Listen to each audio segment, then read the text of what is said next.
let us go to the next question. Go and read the next question. On a company-sponsored cruise, 2 by 3 of the passengers were company employees and the remaining passengers were their guests. If 3 by 4 of the company employee passengers were managers, what was the number of company employee passengers who were not managers? Perfect. So this is again a regular data sufficiency type of question, right? So what we do, we're going to ask ourselves 3 simple questions, right? So what are they? The first one is, what do I need to find out? So tell me, what do I need to find out? Employee passengers were not managers. Exactly. So employee passengers were not managers. So we need to find out E in M is equal to what, right? Great. And then the second question. Second question is, what do I know? So when we say what do I know from the question stem. So tell me, what do I know from question stem? We know that 2 by 3 of the passengers were company employees.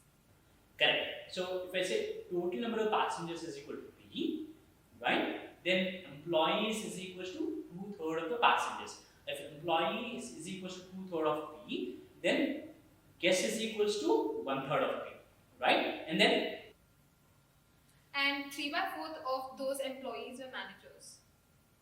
perfect.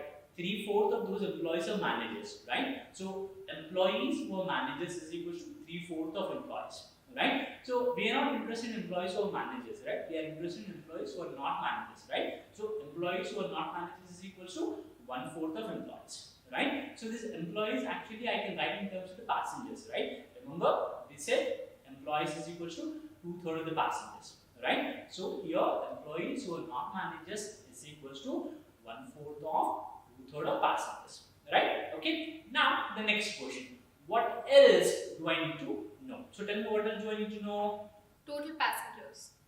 Exactly. If I can get total number of passengers, P is equal to 1, then we can give the number of employees who are not managers, right? Wonderful. Okay.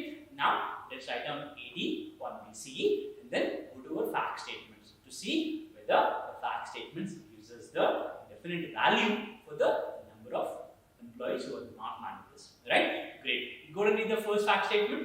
There were 690 passengers on the cruise. Great. So from the first fact statement, we said P is equal to 690, right? Total number of passengers is equal to 690, right? So tell me whether this is sufficient. Yes, it is.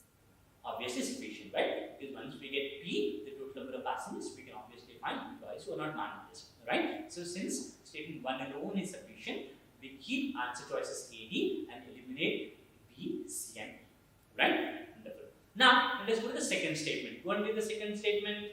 There were 230 passengers who were guests of the company employees.